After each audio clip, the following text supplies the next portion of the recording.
Então, boa noite a todos. Vamos dar continuidade aos nossos estudos. Sempre nós começamos com o Evangelho, preparando o ambiente. Eu vou ler o Evangelho. Quem tiver com o Evangelho aí é o capítulo 3, e tem 3 diferentes categorias de mundos habitados. Eu não estou, como eu sempre falo, né, conseguindo colocar o PDF na tela. Eu vou ver se eu consigo passar para PowerPoint, né? Porque aí dá. Então, vamos lá. Esse capítulo, que é o capítulo 3, ele fala: há muitas moradas na casa do meu pai. E agora, então, as diferentes categorias de mundos habitados. Esse item aqui, ele é um dos princípios básicos da doutrina espírita, que é a pluralidade dos mundos habitados. Esse é um dos princípios do espiritismo, né? Então, nisso, a doutrina espírita é absolutamente prospectiva, né? Ela está à frente de todas as outras religiões. Então, vamos lá, item 3. Lívia. Boa noite, Lívia. O Júlio fica prestando atenção das pessoas Eu entrando. tô prestando, mas eu acho que ela não entrou, não. Entrou. Entrou. Boa noite, dona Lívia. Tudo bem? Boa noite, Lívia. Então, vamos lá. Do ensino dado pelos espíritos, resulta que muito diferentes umas das outras são as condições dos mundos quanto ao grau de adiantamento ou de inferioridade dos seus habitantes. Entre eles, há os mundos, né, os em que estes últimos são ainda inferiores aos da Terra, física e moralmente. Vamos imaginar, então, uma humanidade inferior a nós, né? Então, voltando aí o tempo, lá para a época das cavernas, né? Física e moralmente. Outros da mesma categoria que o nosso, e outros que lhes são mais ou menos superiores a todos os respeitos. Nos mundos inferiores, a existência é toda material. Reinam soberanas as paixões, sendo quase nula a vida moral. À medida que esta se desenvolve, a vida moral, né, diminui a influência da matéria, de tal maneira que nos mundos mais adiantados, a vida é, por assim dizer, toda espiritual. 4.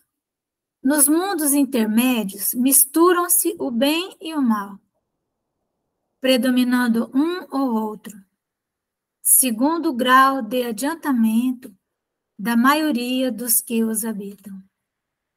Embora se não possa fazer dos diversos mundos uma classificação absoluta, pode-se, contudo, em virtude do estado em que se acham e da destinação que trazem, tomando por base os matizes mais salientes, dividi-los, de modo geral, como segue. Então, aqui ele dá uma divisão, né, didática. Então, mundos primitivos, que são os mundos destinados às primeiras encarnações da alma humana, né, já do princípio inteligente, né, dotado de um certo grau de livre-arbítrio. Mundos de expiação e provas. Olha, né, nós estamos só a um passo dos mundos primitivos. Então, mundos de expiação e provas, onde domina o mal. Então, nós nos escandalizamos aqui na Terra quando nós vemos o mal predominando, né? o mal ganhando terreno, ganhando holofotes, ganhando espaço. Mas é porque aqui o mal domina mesmo, né? É por isso. Depois, mundos de regeneração, nos quais as almas que ainda têm o que expiar aurem novas forças, repousando das fadigas da luta. Então, esse mundo de regeneração, ele é um mundo intermediário, em que, na verdade, o ser vai realmente repousar. É quando o soldado, né, chega do campo de batalha e tem aquele tempo, né, aquela trégua, é o momento em que vamos descansar, vamos dizer assim, né, um pouquinho. Mundos ditosos, onde o bem sobrepuja o mal. Já imaginou um mundo onde o bem, né, ele está sempre à frente do mal. Como seria bom, né? Eu me lembro de um congresso espírita, primeiro congresso espírita internacional que teve no Brasil, foi em Brasília, pela Federação Espírita Brasileira, ela que fez. E aí, gente, né, do Brasil todo, do mundo todo, muitas pessoas. E aí tinha um local lá de achados e perdidos. Tudo que alguém achava, encontrava, ia levar.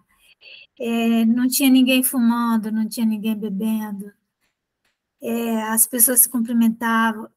Parecia que estávamos realmente numa outra dimensão, né? Todo mundo com o pensamento voltado para aqueles temas que estavam sendo tratados, né? Então, falei, olha aí, um exemplo, né? Mínimo, pessoas normais, né? Não tinha ninguém ali que fosse ser muito benévolo, mas pelo menos já tinham superado aqueles vícios mais grosseiros. E nós comentávamos isso. Já pensou se a Terra fosse assim, né? Se isso aqui que nós estamos vivendo nesse congresso, se fosse sempre assim em todos os locais, né?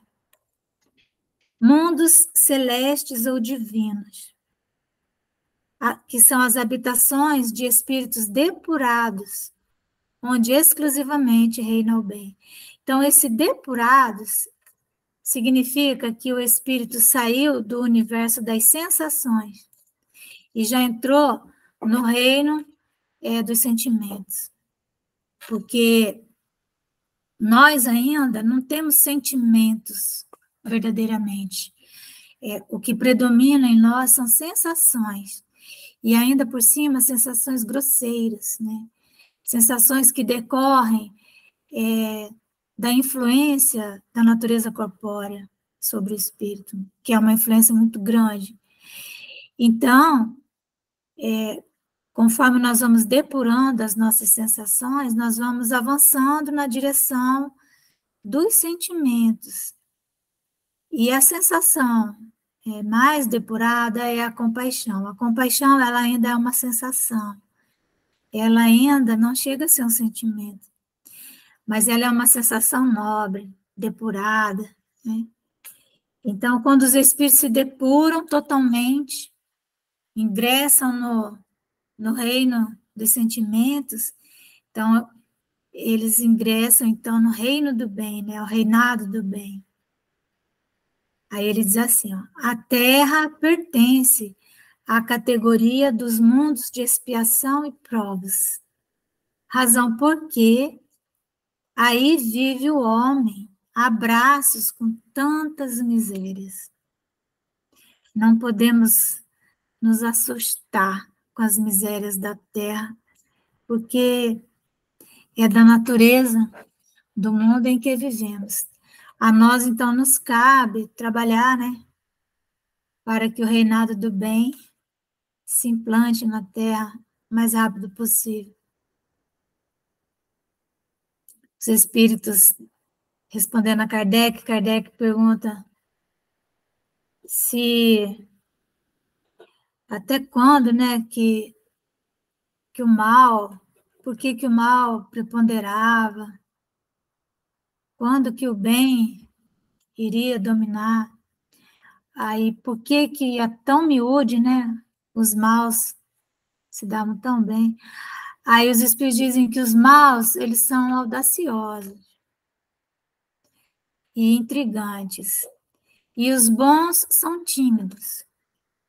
Aí eles dizem mais, quando estes o quiserem, preponderarão. Quer dizer, é necessário desejar o bem, saber desejar o bem e trabalhar pelo bem. Então, nós vemos que as pessoas más, as pessoas cruéis, elas não têm nada de timidez, né? Mas os bons, eles são assustadiços, medrosos, sempre fazendo muitas continhas, né? Se podem avançar um passo ou não. Então, como diz os espíritos, quando os bons quiserem, vão preponderar, né? Mas parece que a gente ainda não quer, né? Porque a nossa vontade ainda não é suficiente para nós nos movimentarmos na direção do bem. É necessário fazer o bem. O bem não é uma coisa que vai acontecer do nada. Ele precisa ser realizado, né? E é nossa tarefa. Enquanto nós estivermos achando que vai vir um ser angélico e vai resolver o nosso problema, né? Que vai vir um super-homem, não é? Nós adoramos essas histórias de super-heróis, mas nós é que temos que ser os super-heróis, né? 5. Os espíritos que encarnam em um mundo não se acham a ele presos indefinidamente, nem nele atravessam todas as fases do progresso que lhes cumpre realizar para atingir a perfeição. Quando em um mundo eles alcançam o grau de adiantamento que esse mundo comporta, por exemplo, a terra é de provas e expiações. Então, ela ainda não avançou para o mundo de regeneração. Então, um espírito que já tenha galgado todos os graus, como se a Terra fosse uma universidade, por exemplo, né? Ele já passou por todos os cursos ali, já não há mais o que ele aprender naquele mundo, mas o mundo não evoluiu, e ele já, então ele passa para outro mais adiantado, e assim por diante, até que cheguem ao estado de puros espíritos. São outras tantas estações, em cada uma das quais se lhes deparam elementos de progresso apropriados ao adiantamento que já conquistaram. É-lhes uma recompensa ascenderem a um mundo de ordem mais elevada, como é um castigo o prolongarem a sua permanência em um mundo desgraçado, ou serem relegados para outro ainda mais infeliz do que aquele a que se veem impedidos de voltar quando se obstinaram no mal. Então, nós vemos, mesmo hoje, né, com as comunicações aí, nos mostrando pessoas que estão obstinadas no mal, elas não querem enxergar o bem. Quando nós vemos uma senhora de 75 anos, né, que usa uma capa preta, né, uma ministra da Corte Suprema do país, deixando o legado de horror, né, do aborto, esse crime abominável, uma senhora, 75 anos, final da vida, olha o que ela vai deixar, né? ela pauta esta ação, né, para dar cunhos de legalidade a esse crime hediondo. Um crime hediondo. Então, uma pessoa inteligentíssima, conhece as leis, a lei do nosso país proíbe. O aborto é proibido. Não pode. Não diz assim, é proibido com tanta semana. Não, é proibido. Simples. Não tem o que você lê ali, né, para você fazer essa interpretação. Mas ela, quantos anos mais ela terá pela frente, né? Então, é o materialismo, né, que nós vimos na nossa última terça-feira, né? A mente materialista. Mas são pessoas inteligentíssimas, têm capacidade de compreender, mas estão obstinadas no mal, né? Sentem prazer no mal, se julgam imortais, né? Poderosos. Então, e o que os bons fazem? Quando nós vemos aí o aborto, já, né, dessa maneira, né? Liberação das drogas. O que é que nós temos feito enquanto nós somos os bonzinhos, né?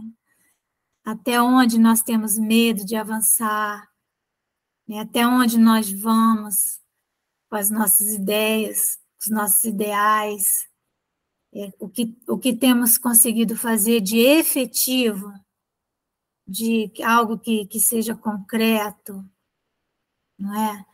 Então, parar para pensar, porque num local onde o aborto é legalizado, ocorre um karma coletivo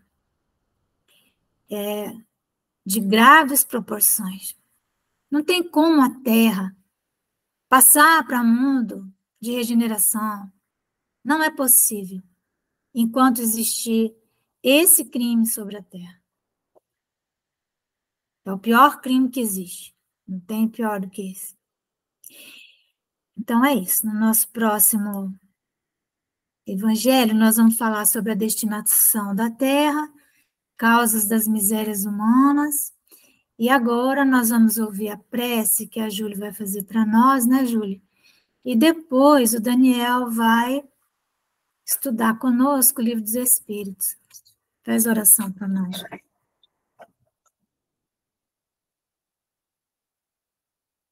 Júlia? Eu fazendo aqui, desligou o microfone. Que horror. Então, vamos elevar nosso pensamento a Jesus e agradecer, meu Pai, por mais um dia, que possamos pôr em prática esse estudo no nosso dia a dia. Abençoe cada um de nós, abençoe aquelas pessoas que precisam de sua ajuda, principalmente os necessitados. Ilumine todos. Muito obrigado pelo alimento, obrigado por tudo, Senhor. Graças a Deus, que assim seja. Que assim seja, passamos a palavra para o Daniel.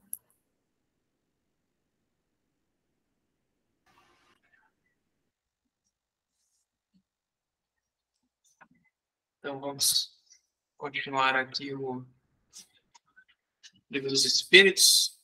A gente vai para o capítulo 3, da volta do espírito, de extinta vida corpórea, à vida espiritual.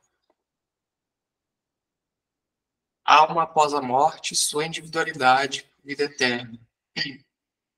Questão 149. Que sucede à alma no instante da morte? E a resposta: volta a ser espírito, isto é, volve ao mundo dos espíritos, donde se apartara momentaneamente.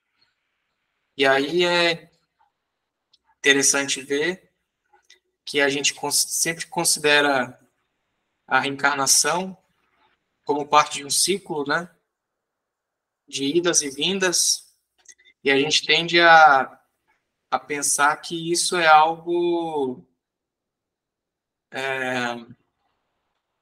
que é algo perpétuo, né? Que continua assim para sempre, ou que esse é o estado natural das coisas, ficar nesse ciclo, né? Mas só com essa resposta aí a gente já percebe que, na verdade, o que é natural para o espírito é habitar o mundo espiritual, né? E não o mundo material, né? Porque o que sucede à alma no instante da morte é voltar a ser espírito, isto é, volver ao mundo dos espíritos, de onde se apartara momentaneamente. Então, de onde se apartara momentaneamente. Então, isso dá a entender que o local natural para o espírito não é estar encarnado, né? E sim estar no mundo espiritual, né? No mundo imaterial. Isso é até interessante porque a matéria ela é mais complexa, né? De se existir, digamos assim, né? De se organizar, né? Então, é mais difícil o espírito estar encarnado do que estar desencarnado, né? Se você parar para pensar. Então, o que é mais natural, o que é mais eficiente para o universo do ponto de vista energético, em vários aspectos, é muito mais interessante que seja a natureza da vida ser espiritual e não material. Tanto que quando a gente observa alguns livros de Chico, livro do André Luiz, quando um espírito de alta envergadura ele vai fazer uma comunicação nos planos mais materiais, é necessário que haja toda uma infraestrutura para comportar aquela visita, né?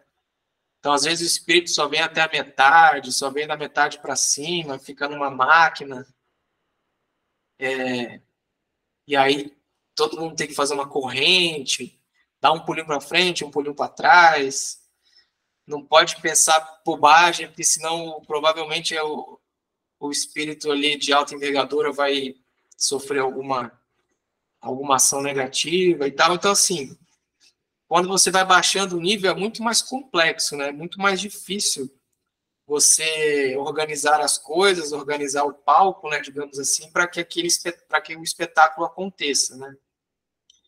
Então, faz muito sentido que, se a natureza é perfeita, ela seria perfeita em todos os aspectos, inclusive na eficiência, na eficácia, na efetividade das coisas, né? Então, é muito mais interessante para a vida a longo prazo que ela seja vivida do mundo espiritual, porque é muito mais simples, né? A matéria é uma organização muito mais complexa, né? Em outros momentos antes aí dessas perguntas, dos capítulos anteriores, é falado sobre o fluido cósmico universal, né? E que ele é, digamos assim, aquilo que dá essência para a matéria, né? Ele é algo que permeia todo o universo e é ele que gera todas as variedades de materiais, né? Todas as coisas, todos os elementos químicos e tal. Mas é preciso que esse fluido cósmico universal se modifique, né? Ele precisa haver ali uma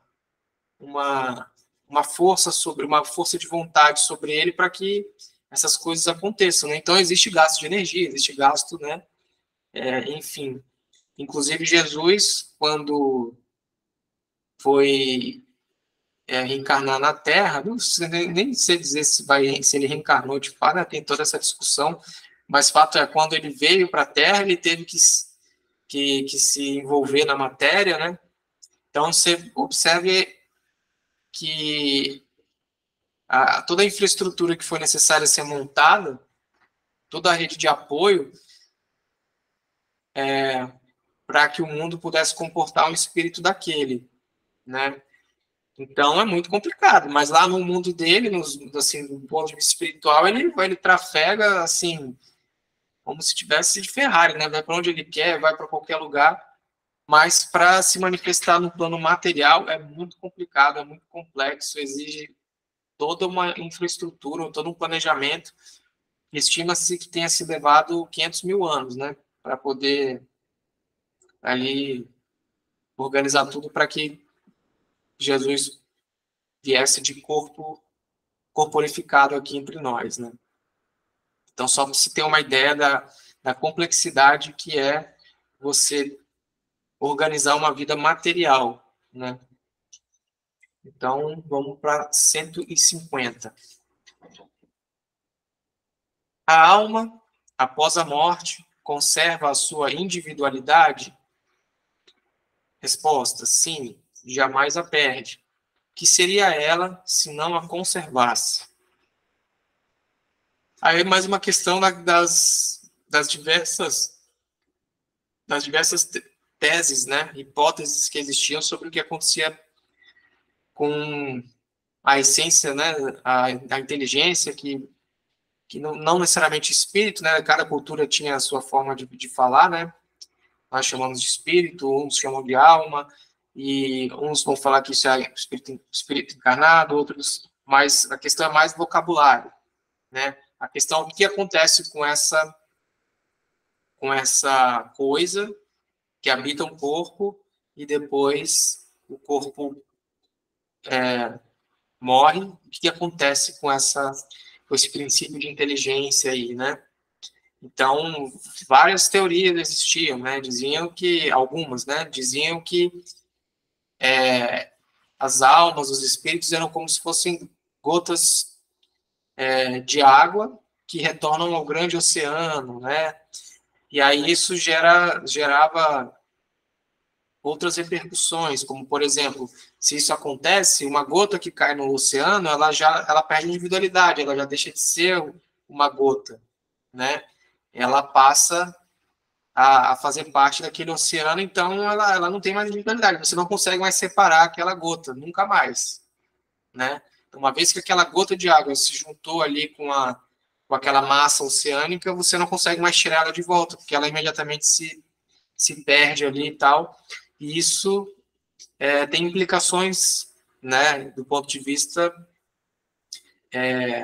do que a gente considera princípio inteligente, né, até porque nós, enquanto encarnados, nós temos individualidade. Se quando a gente morrer, a gente vai voltar para um oceano de almas, de energias, né, de espíritos ali. Então, essa é uma das crenças que se tinha, né, que quando você morria, seu espírito voltava para essa grande massa, como se fosse esse grande oceano em que essa energia das almas ficaria ali, né?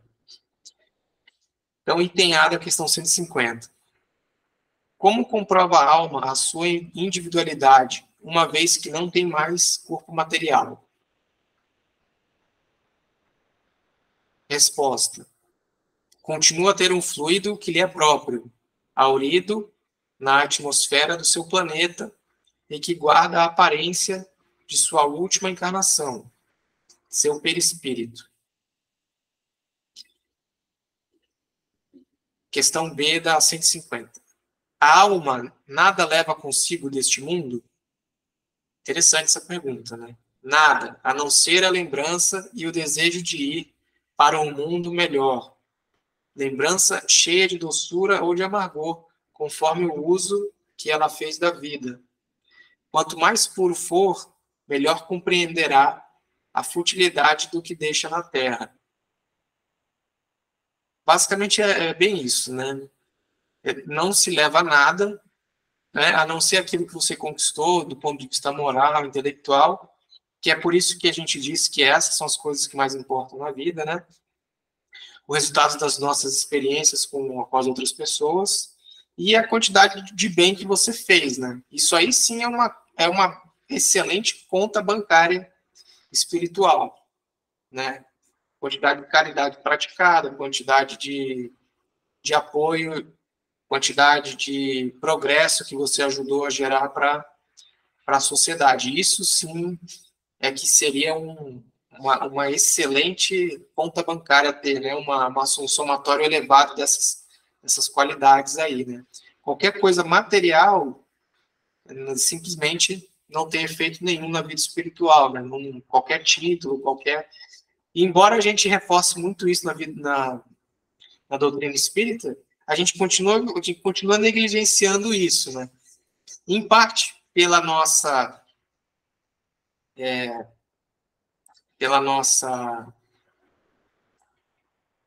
nosso estado evolutivo, que ainda é muito baixo, mas também por questões instintivas, né?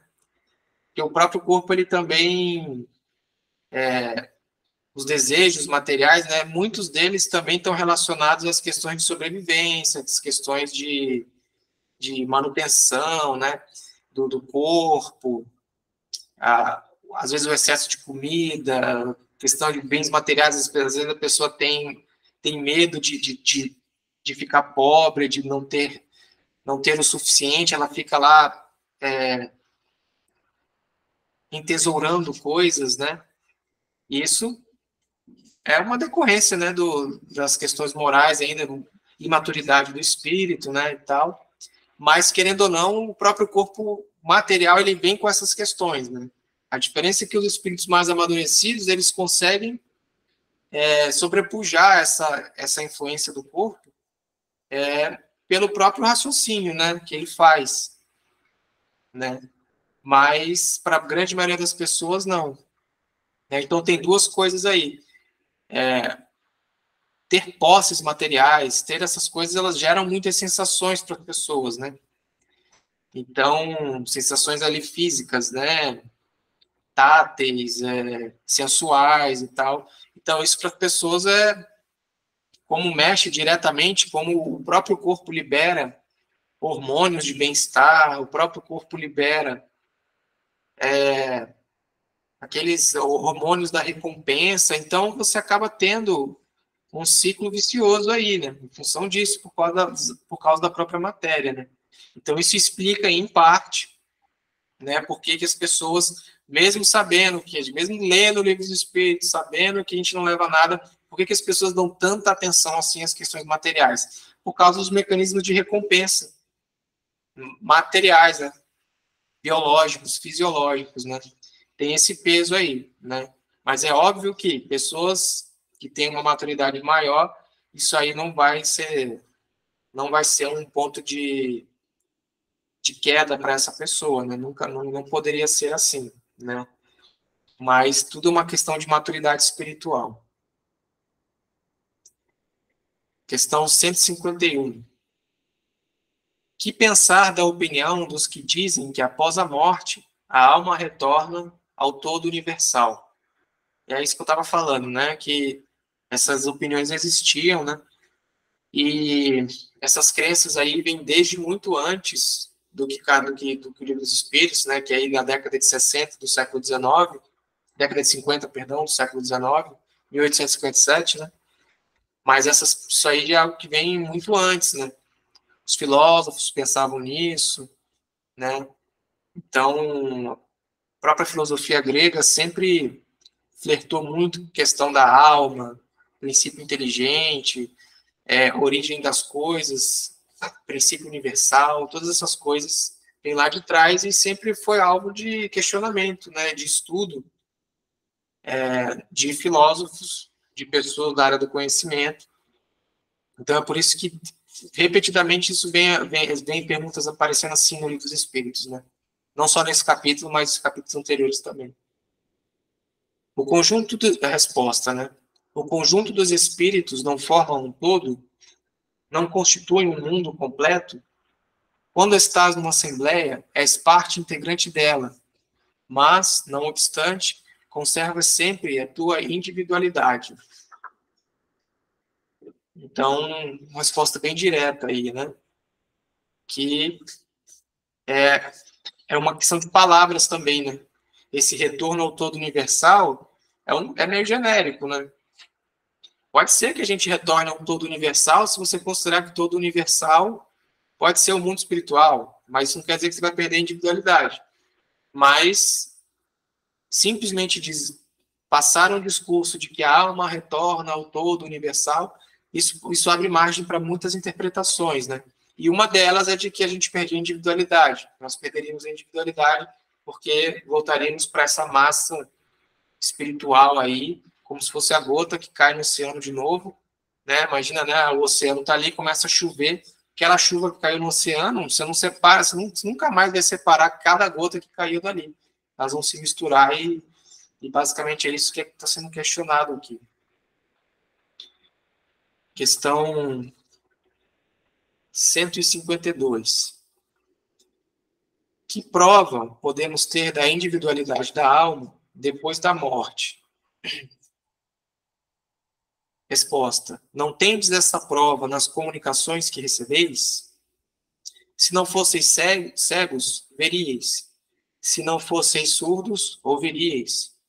Pois que muito a miúde uma voz vos fala, reveladora da existência de um ser que está fora de vós. Então, é muito... muitas pessoas da área da ciência, filósofos,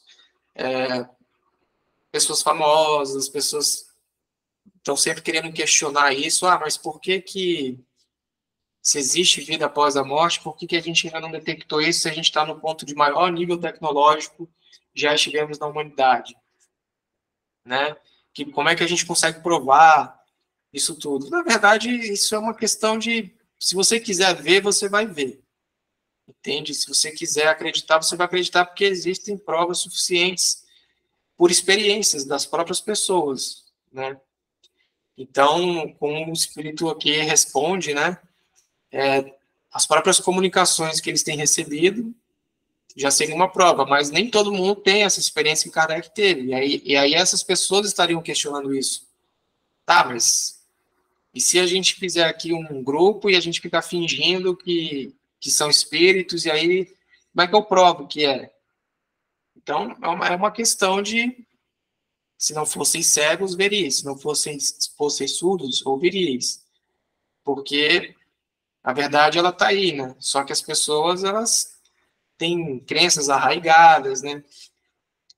Então, elas não admitem por vários motivos, né? Mas, hoje em dia, a humanidade já passou por provas mais do que suficientes em vários aspectos, né? De que existe vida após a morte.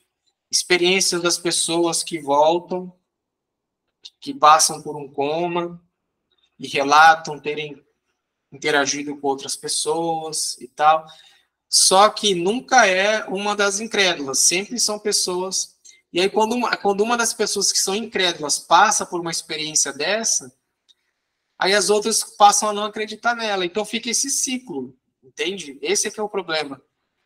Porque é algo difícil de... Não é que é difícil, mas é algo que não é... Você não sai na rua e encontra um espírito. São experiências complexas, né? Que envolvem um certo nível de complexidade aí, os fenômenos espíritas, né? Até porque é necessário que haja uma separação muito grande entre o mundo material e o mundo espiritual. Então, não é tão simples assim, né? Você, eu quero uma prova de que vida após a morte existe. Cara, é complicado, então me ajuda também, né? Não fica só. Isso é importante, né? A gente entender que existe uma separação muito grande entre mundo espiritual e mundo material. É óbvio que existem os médiuns, que existe uma interação que não cessa nunca, né? São mundos que estão absolutamente separados, mas intrinsecamente conectados. Então, esse paradoxo, é quase um paradoxo isso, mas é assim, né? E não poderia ser diferente, né? Até mais cedo eu falei que é muito difícil você organizar o mundo material, porque ele é muito grosseiro, a matéria é muito complexa. Organizar a matéria da forma como ela não é simples. Espíritos de alta envergadura, para descerem a níveis onde o nível moral é baixo, é muito complicado para eles. Então, existe uma separação muito grande, né, entre mundo material e mundo espiritual. Se não fosse, viraria baderna, com certeza, né? Você imagina criminosos, espíritos criminosos.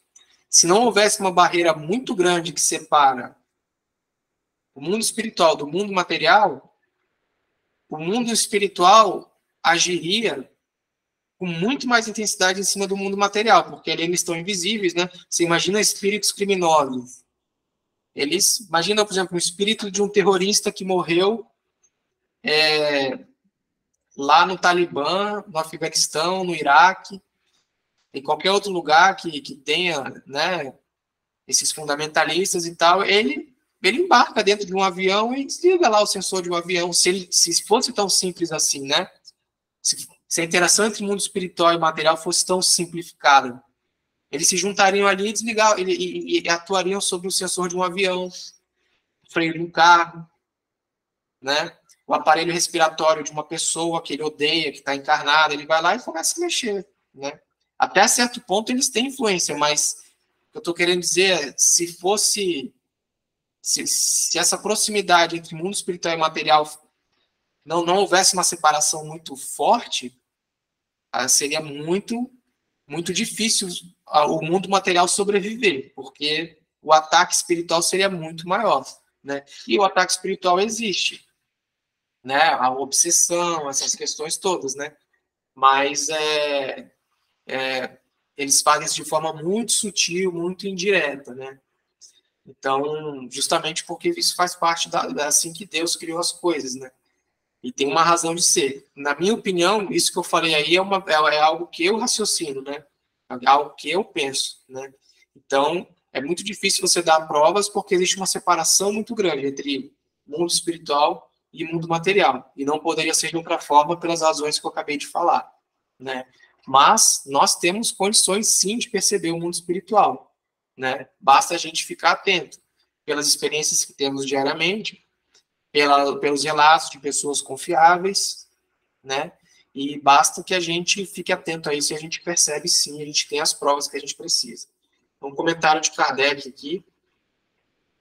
Os que pensam que, pela morte, a alma reingressa no todo universal, estão em erro.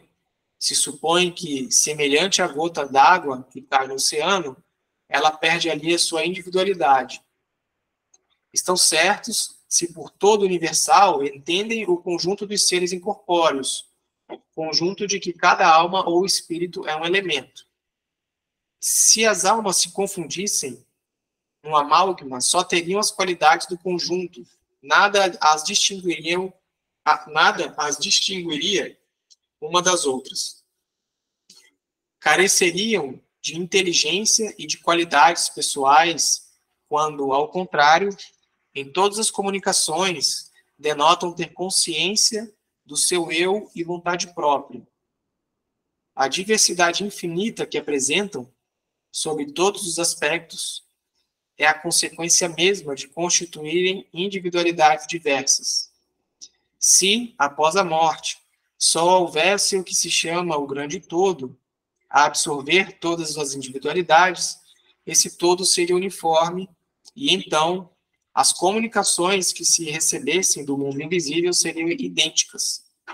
Desde que, porém, lá se nos deparam seres bons e maus, sábios e ignorantes, felizes e desgraçados, que lá os que há de todos os caracteres, alegres e tristes, levianos e ponderados, etc., patente se faz que eles são seres distintos.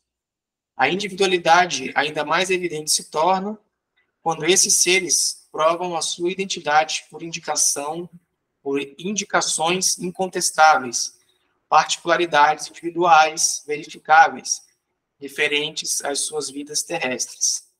Também não pode ser posta em dúvida quando se fazem visíveis nas aparições. A individualidade da alma nos era ensinada em teoria como artigo de fé. O Espiritismo a torna manifesta e, de certo modo, material. Então, um comentário pertinente aí de Kardec sobre isso, né? Falando ainda sobre quando ocorrem as comunicações, né? Os espíritos, às vezes, eles dão nomes, eles falam quem eles foram. Existem, nessa época aí, Kardec estava fazendo esse compilado de respostas, você tinha, em todas as reuniões mediúnicas né, que ocorriam, você tinha diversas comunicações diferentes, né, em formas diferentes, umas agressivas, outras lamentosas, outras de altíssimo grau de moralidade. Então, só isso aí já mostra a individualidade, né, dos espíritos, né, que se comunicam ali. Então, também as sessões em que é possível ver espíritos, né? As sessões de materialização e tal. Então, como é que você vai negar isso, né? A questão é que quem passa pela experiência passa a acreditar, né? Aceita como prova isso. Mas aí quem não passa pela experiência não aceita. Então, não tem o que fazer. É uma questão de tempo e maturidade espiritual, né? Como eu disse na reunião passada, no ensino médio eu tinha um professor que era extremamente materialista, assim, nada contra ele, dava boas aulas, mas era extremamente materialista e fazia, às vezes, umas brincadeirinhas com religião. Até o dia que ele perdeu um ente querido, e aí avistaram ele dentro de um centro espírita, ouvindo palestras, assistindo palestras, dando passe. Então é isso, né? Quando a conta chega para a gente, aí na hora de pagar, a gente começa a recorrer a tudo que todos os recursos que existem, né? Inclusive aqueles que você nunca imaginou que você ia recorrer, né? Questão 153. Em que sentido se deve entender a vida eterna? Resposta. A vida do espírito é que é eterna. A do corpo é transitória e passageira. Quando o corpo morre, a alma retorna à vida eterna. Item A. Não seria mais exato chamar a vida eterna dos espíritos puros dos que, tendo atingido a perfeição, não estão sujeitos a sofrer mais prova alguma? Resposta. Essa é antes a felicidade eterna, mas isso constitui uma questão de palavras. Chamai as coisas como quiserdes, contanto que vos entendais. Então, questão de vocabulário mesmo, né? Então, a vida eterna, de fato, é no espírito, né? No mundo espiritual, e tudo aquilo que é matéria é transitório, né? Então, vou olhar o tempo aqui. O evangelho foi encerrado, acho que 10 minutos mais cedo, né? Sim. Deixa eu só fazer um comentário aí a respeito dessa questão, que eu acho importante, dos espíritos puros, se seriam eles, né, os puros, que teriam a vida eterna. Por que isso, né? Porque, na verdade, quando o princípio inteligente, né, esse foco de inteligência, que é revestido de matéria, né, ele mergulha, faz o mergulho no mundo material, começa o processo de evolução através desse mergulho na matéria, né, esse foco de inteligência, ele não se separa mais da matéria, né? O que vai acontecer é que ele sai de uma dimensão mais densa da matéria, né? Vai para uma mais sutil e retorna e vai para outra e vai sutilizando essa matéria, transformando essa matéria em energia. Mas isso é um tempo extremamente longo. Então, o que acontece? Por exemplo, Daniel Pini, né? O Daniel Pini, ele tem começo e terá fim. Essa personalidade. Então, de certa maneira, ocorre um fim de uma existência, porque quando ocorre a desencarnação, essa personalidade, Daniel Pini, imediatamente, por menos coisas que ele já incorpore na dimensão mais sutil, essa personalidade já vai se modificar tremendamente. Quando ocorre a reencarnação, a personalidade de Daniel Pini desaparece, entendeu? Porque será uma outra personalidade. Então, é isso que ali o Kardec meio que está perguntando, porque você vai incorporar todas essas experiências quando você estiver se tornar um espírito depurado, não tiver mais, não sofrer mais a influência da vida corpórea, né? Da natureza corpórea, ela não vai mais te influenciar, como você bem falou, nas sensações, sensação de prazer, disso, daquilo outro. Então, houve uma depuração. E nós estamos estudando em mecanismos da mediunidade, até seria bom, até falei lá, que seria tão bom se o estudante estivesse aqui com a gente, né? Porque é coisa de cientista, em que tem fala das experiências do Einstein e tal, né? Então, essa questão de que a matéria, ela se transforma em energia, e a energia também se condensa em matéria, não é? Então, é isso que acontece, esse ciclo. Você se utiliza, vai para o mundo espiritual, entre aspas, porque ele ainda é material, é matéria lá, né? Mas é uma matéria sutil, igual ele diz, o perispírito, né? Nós carregamos um corpo que é feito dos elementos desse planeta, né? Então, quando nos tornarmos espíritos puros, igual Jesus, que aí você, como você bem falou, é muito complicado um espírito puro se corporificar numa dimensão tão grosseira quanto a nossa, né? É extremamente complexo isso aí, a gente não tem nem noção de que leis que vão reger esse fenômeno, não é? Então, um espírito puro, ele toma posse de si mesmo, totalmente. E aí não ocorrerá mais essas interrupções, não é? Por isso que ele diz, né, que talvez seria melhor dizer, né, que essa é antes a felicidade eterna, né? Mas que tudo isso é uma questão de palavras. Realmente é, né? Então, nós vamos vendo que realmente nós precisamos ir avançando nesse conhecimento, porque não é tão simples como às vezes parece à primeira vista, né? Encarna, desencarna, mundo espiritual, volta, né? Então, acho que é isso.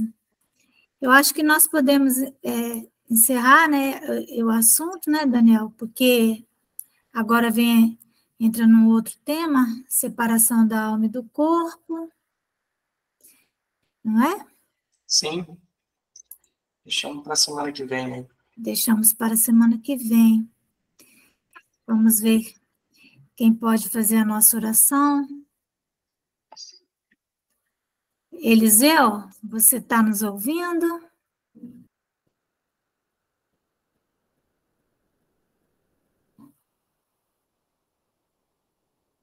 Acho que ele está tendo dificuldade de abrir o microfone. Eu vou fazer a oração, então. Jesus, Senhor, mestre, amigo incondicional das nossas almas, agradecemos, Senhor,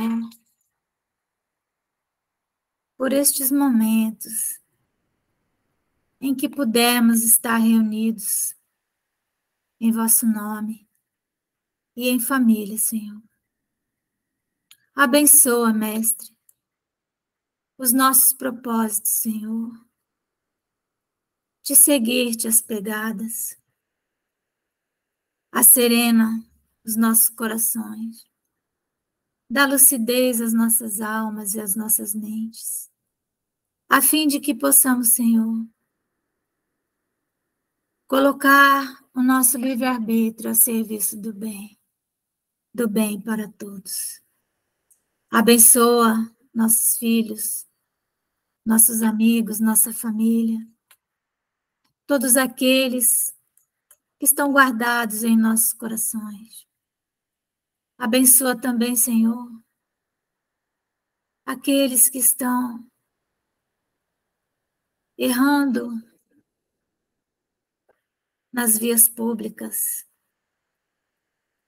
aqueles que perderam a consciência de si mesmos. Senhor Jesus,